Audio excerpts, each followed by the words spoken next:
Shalom, Bapak, Ibu, Saudara-saudari yang terkasih dalam Kristus. Jumpa kembali dalam acara Renungan 4 Menit. Tema kita kali ini adalah memiliki pikiran Kristus.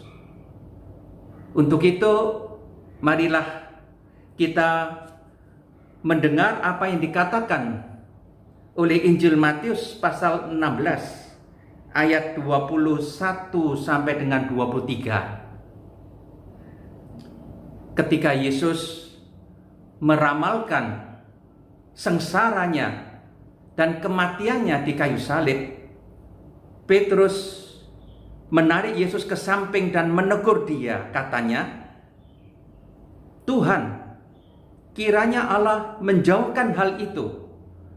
Hal itu sekali-kali takkan menimpa engkau." Apa reaksi Yesus?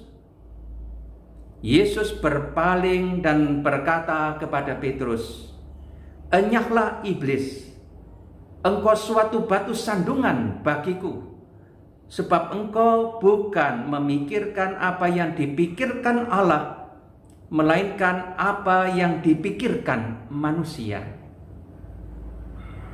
Saudara-saudari yang terkasih dalam Kristus, Petrus berpikir secara manusiawi. Dia tidak bisa menerima fakta bahwa Sang Mesias akan menderita dan wafat secara mengerikan di kayu salib. Tetapi seperti manusia lainnya, Petrus salah. Seringkali manusia hanya memikirkan apa yang cocok bagi pikirannya. Manusia seringkali tidak tahu apa rencana Tuhan. Manusia sering menilai segala sesuatu hanya dari sisi tertentu. Oleh karena itu, Yesus menegur Petrus karena pikiran Petrus terlalu manusiawi. Kita, orang Kristen, dipanggil untuk menjadi seperti Yesus. Yesus itu gambar Allah yang sempurna, sedangkan kita gambar Allah yang sudah rusak oleh dosa. Maka kita dipanggil untuk menjadi seperti Kristus, serupa dengan Kristus.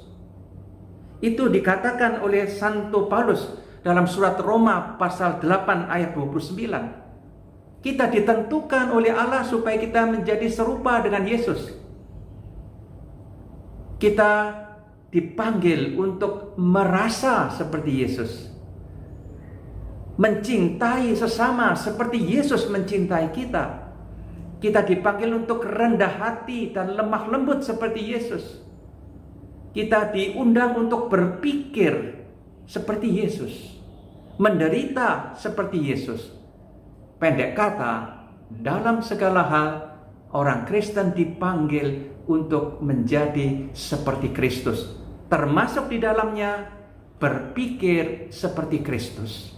Santo Paulus dalam 1 Korintus 2:16 berani mengatakan, "Kami memiliki pikiran Kristus." Tetapi bagaimana kita bisa memiliki pikiran Kristus? Caranya adalah rajin membaca kitab suci.